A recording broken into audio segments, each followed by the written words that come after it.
I scored 180 out of 180 full score in physics in NEET 2023। तो मैं आज आपको एक ऐसा मास्टर प्लान देने वाला हूँ जिसे आपको सिर्फ 1 साल तक फॉलो करना है। तो लेट्स बिगिन। मैंने इस प्लान को 2 फेजेस में ब्रेक किया है। So if you just follow this plan for entire year, कि आपका जब कोई एक यूनिट चल रहा है 12th में, parallelly you complete 1 unit of 11th, आप काफी कंफर्टेबली पूरा सिलेबस इजीली कवर कर पाएंगे। Greetings, I am Kavya Sawani, a first year MBBS student at AIIMS Jodhpur, और आज मैं आपको बताने वाला हूं about the 1 year master plan for physics for NEET 2025। जैसा कि हम जानते हैं, फिजिक्स ऐसा सब्जेक्ट है एक नीट एस्पिरेंट के लिए जो ऑलमोस्ट सबके लिए एक टफर साइड पे रहता है। सिंस फिजिक्स इन्वॉल्व्स सम कॉम्प्लेक्स कैलकुलेशंस, तो मोस्ट ऑफ नीट एस्पिरेंट्स को out of all the 3 subjects physics tough लगता है एंड मोस्ट ऑफ एस्पिरेंट्स इसी में मार्क्स लूज करते हैं। लेकिन आज मैं आपको एक ऐसा मास्टर प्लान दूंगा जिसे अगर आप 1 साल के लिए फॉलो करें, then even if you do not like physics और are not good at physics, आप कंसिस्टेंट प्रैक्टिस से इसे बहुत हद तक इंप्रूव कर सकते हैं। You can score as well as I did. I scored 180 out of 180 full score in physics in NEET 2023, और आप ये काफी इजीली स्कोर कर सकते हैं। नीट का physics is actually at an easier side. आपको इतना मेहनत करने की जरूरत ही नहीं है। You just need to be consistent in its practice. तो मैं आज आपको एक ऐसा मास्टर प्लान देने वाला हूं जिसे आपको सिर्फ 1 साल तक फॉलो करना है। तो लेट्स बिगिन। मैंने इस प्लान को 2 फेजेस में ब्रेक किया है। पहला yearly plan and daily plan. And to approach any subject, यही आपको बेस्ट मेथड प्रोवाइड करता है। इन दोनों का मतलब क्या है? ईयरली प्लान रिफर्स टू कि आप पूरे साल में अपना कितना टाइम कौन से चैप्टर या फिर कौन से यूनिट को अलॉट करने वाले हो। एंड डेली प्लान इज कि आप दिन के कितने घंटे किस चीज को डिवोट करने वाले हो। मैं आपको डिटेल समझाता हूँ। Let's start with the yearly plan. ये आपका क्लास 11th का सिलेबस है। Since you are all done with class 11th, तो अभी आपको क्लास 12th के चैप्टर्स के साथ साथ class 11th every day revise करना होगा। यस, आप ऐसा नहीं कर सकते कि you will finish class 12th syllabus first and then you will approach class 11th, क्योंकि उस टाइम तक आपका पूरा 11th वाइप आउट हो चुका होगा and you will have to work twice the amount as you need to right now. अगर आप अभी से 11th रिवाइज करना शुरू कर दे, आपका काम आधा हो जाएगा and that is quite a better way to approach. So, start करते हैं इलेक्ट्रोस्टैटिक से। मैंने यहाँ पे वो सारे यूनिट्स लिख दिए हैं बाजू में जो आपको 12th के यूनिट्स के साथ साथ रिवाइज करने हैं। And these units are actually put in quite a systematic way. मैं आपको समझाता हूँ। Electrostatics is quite an important and a lengthy unit for class 12, तो आपको इलेक्ट्रोस्टैटिक्स करने में थोड़ी सी मेहनत लगेगी। सो इसलिए हम ऐसा कोई 11th का यूनिट साथ में रिवाइज करें जो कंपेरेटिवली इजी था and holds a bit of less weightage, जैसे कि काइनेमैटिक्स, ताकि हमारा मेन फोकस इलेक्ट्रोस्टैटिक्स पर रहे बट पैरेलली हम काइनेमैटिक्स को इजीली मास्टर कर पाए। अगर आप 11th का और 12th का दोनों का एक हेवी वेटेज यूनिट साथ में करेंगे तो आप चांसेस है कि आप दोनों में मेसअप कर सकते हैं। So always try going for 1 harder and 1 easier aspect. Then moving to current electricity, again एक lengthier and a tougher unit to deal with। तो उसके साथ हमने कोई ऐसा चैप्टर डाला जो कंपेरेटिवली इजी था क्लास 11th में और जिसका वेटेज कम था, like properties of matter. Then moving on to rest of the chapters, आप वो यूनिट्स के साथ दे सकते हैं। अपार्ट फ्रॉम दैट, मैंने इन्हें ऐसे अरेंज करा है जैसे ये आपकी मेमोरी में बेस्ट फिट इन हो। आपने ये यूनिट्स जो 11th के लास्ट यूनिट्स है ये रिसेंटली पढ़े होंगे, तो वो आपकी मेमोरी में अभी भी थोड़े बहुत है। But if I talk about these upper units such as NLM, work energy and power, ये आपकी मेमोरी से ऑलमोस्ट कंप्लीटली वाइप आउट हो चुके होंगे। इसलिए उनको मैंने पहले रखा है ताकि आप उसे अभी अच्छे से फ्रेश रिवाइज कर सके। एंड वो यूनिट्स जो आपने अभी हाल ही में 11th के एंड में पढ़े होंगे, वो अगेन आप 12th के एंड में रिवाइज करोगे ताकि ये दोनों चीजें आपकी मेमोरी में अच्छे से फिट हो जाए। Apart from that, all those units जिनका एक्चुअली काफी हाई वेटेज है इन क्लास 11th, उन्हें मैंने नीचे रखा है ताकि जब तक आपकी नीट आए आपको ये सारे टॉपिक्स इमीडिएट मेमोरी में फिट इन हो गए हो। क्योंकि आपने ये जस्ट पढ़े होंगे तो आप इन यूनिट से काफी वेल वर्स्ड होंगे।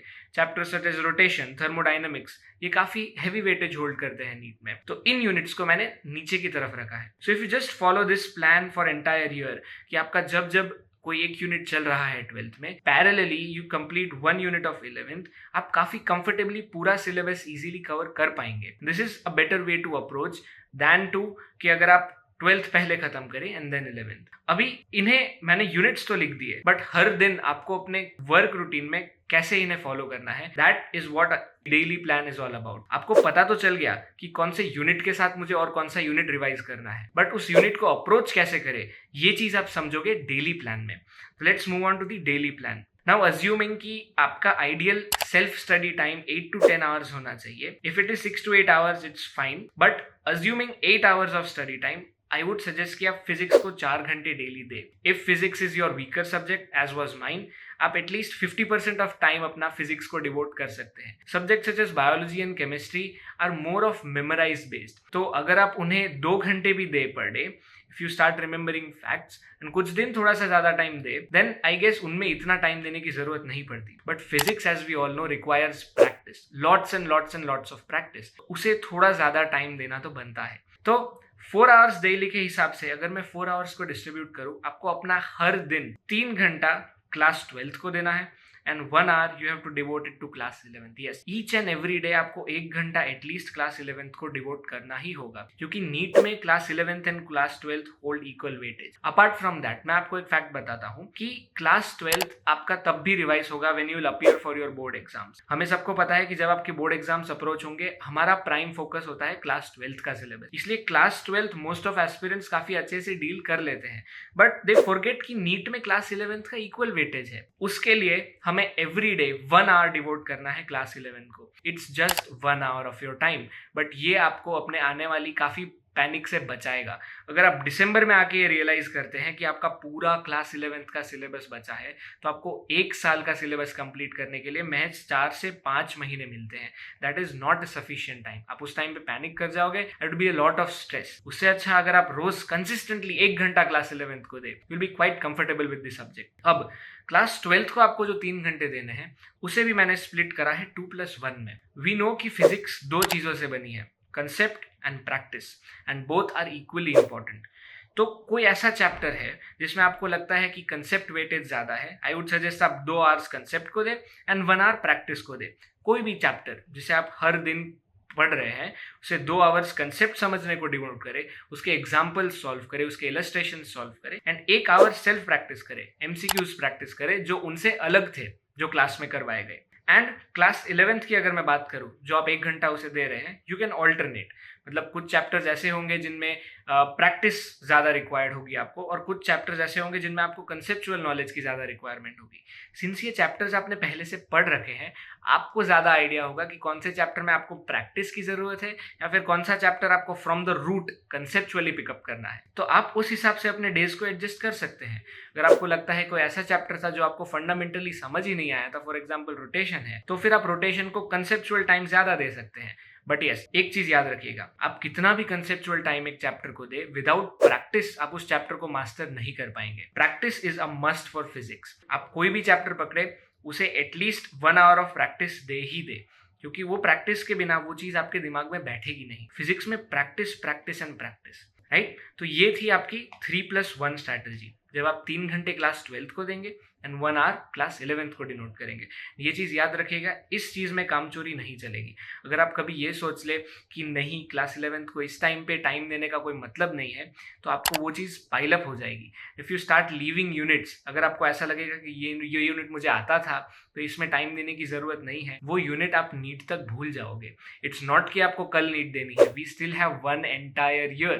तो 1 साल को अगर आप कोई भी चीज़ को याद रखना चाहते हैं 1 साल तक, तो उस चीज़ का बार बार रिवीजन करना ज़रूरी है. वो रिवीजन के लिए आपको 1 घंटा देना है और 1 घंटे में प्रैक्टिस भी करनी है. एंड ट्रस्ट मी, फिजिक्स अगर आपको अभी हार्ड लगता हो सकता है 11th में आपके फिजिक्स में ही मोस्टली मार्क गए हो, लेकिन अगर आप कंसिस्टेंसी रखें फिजिक्स में, तो physics is quite an easy subject to score.